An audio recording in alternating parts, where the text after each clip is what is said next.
KRYTAC product launch. There. Thank you. Thanks, Matthew.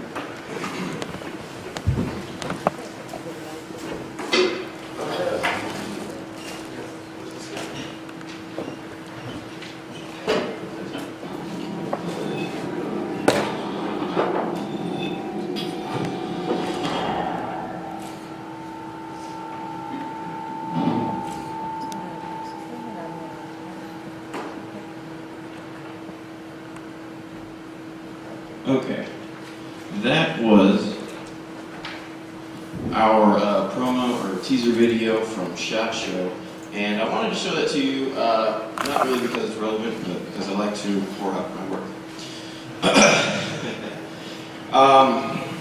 Shit, I lost it. Okay, well, my name's Tim, as you guys know, and if I'm familiar, it's probably because that guy that does Airsoft GS videos looks exactly like me. And before we get into KRYTAC, let's take a look back and see where Airsoft has come.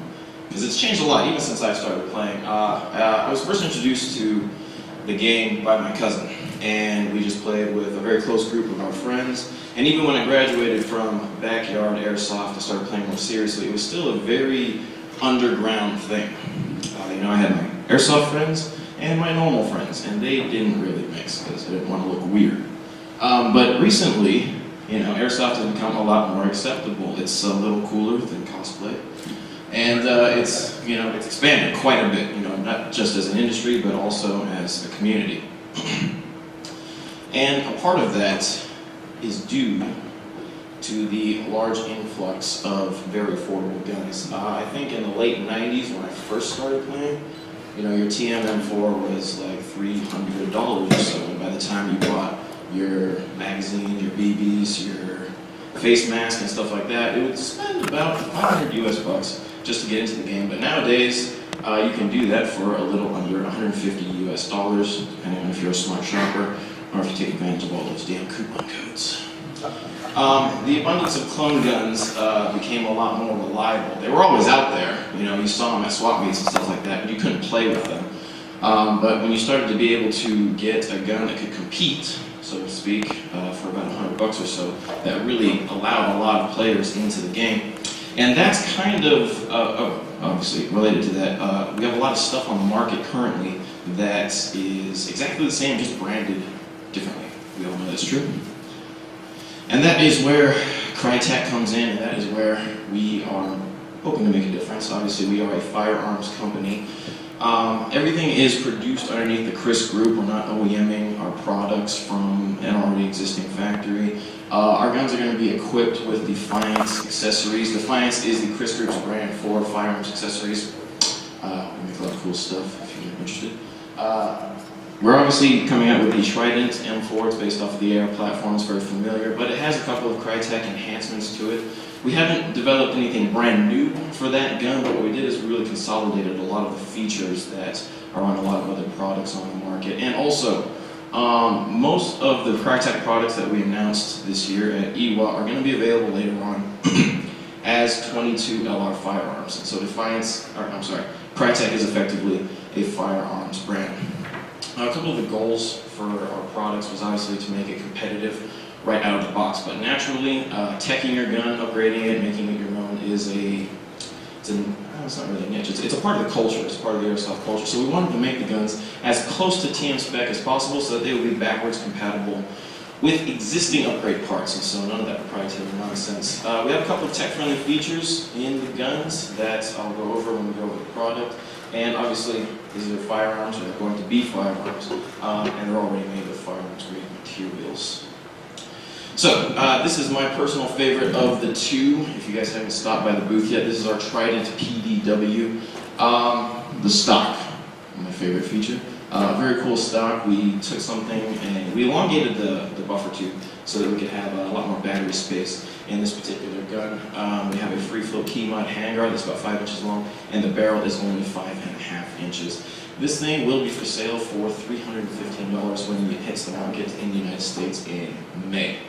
Step up from that, this would probably be your SBR in the AR world. This is our Trident CRB. Again, $315. The rail is elongated, it's 10 inches, and I'll let you guys in on our little naming convention here. The TR is the Trident Rail 110, so this is the first series rail system. We're obviously going to be coming up with a lot of other rail models, and so the naming convention will continue that way. 10 for 10 inches because it's 10 inches long, so just in case you're interested. And also, instead of the PDW stock, we've developed a unique crane stock that is great. It allows you to use different types of batteries, so you can use your mini LiPo brick in the back or use the nunchuck style battery in the tubes of the stock. And this is the longest of the bunch of M4s. This is the SPR. It's a 13-inch rail, 14.5-inch barrel. We're also going to give you guys the option later on to have a 16-inch barrel if you prefer that look. Everything from the Delta ring back is the same as the CRB. A couple of other unique features on here would be the enhanced trigger guard that we developed, and we also have a really cool fire selector that's ambidextrous. Oh, internally, I don't have a slide for it, so I'll just leave this up here. The gearbox, which is obviously something that a lot of us are very interested in, has a built-in MOSFET, and also when you select safe, it decompresses the spring by triggering the anti-reversal latch. So it just kind of helps with longevity and maintaining the gun. Some of the tech-friendly features are imitation bolt catch and release is actually integrated into the gearbox, eliminating the levers and stuff in the receiver, so it's a lot easier to take the receiver out of the gun when you're ready to modify it. But if you want to change the spring, our spring guide's modular, and so you can change your FPS without taking the whole gearbox apart, which is a big help. Okay, other models other than the Trident M4s, we obviously have the LMG. This is based on the Shrike. It's going to be for sale for just under $500. It's a pretty decent value considering that the kits that were available back in the day were a lot more expensive than that, and it didn't even work. Also sold with the gun is going to be a 3,500 rounds box magazine. Now this is actually going to be a limited release, and I'll explain what's going to replace it in the future. But another limited release is going to be the SR47. We've got a 10-inch Knights type rail on here, a 16-inch barrel. Obviously it's an AR that takes AK magazines. When I say limited release, as soon as they're done, we're not going to bring them back because we will be replacing them with these models.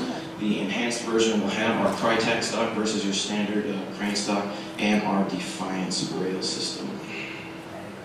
And also we have the enhanced stock and a shorter LMG. Now, okay, so the approach that we took, obviously, this is kind of like the mindset behind KRYTAC.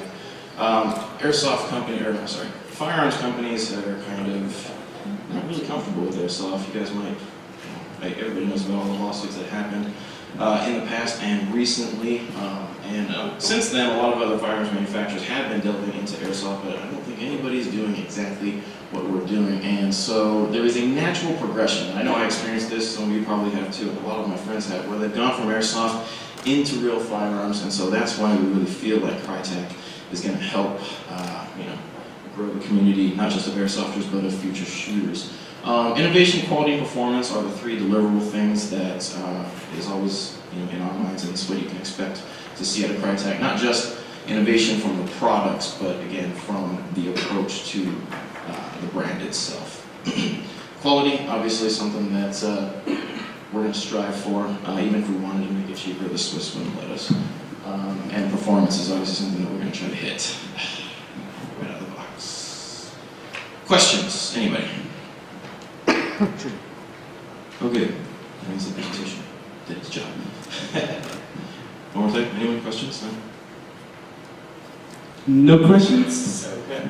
Okay, well I want to leave you guys with one last thing. Come visit us after the meetup is over in Hall 9. We have beer, Swiss chocolate, and cheese. And these lovely ladies will be serving it to you at booth 332 in Hall 9. And if you guys need or want any more information on KRYTAC, you can go to KRYTAC.com and get more information through that. Oh, on your way out also, we have some KRISS group goodie bags. So grab them when you're leaving. If you don't happen to get one, because they're all taken, then just stop by our booth. We have plenty more for you. Thank you.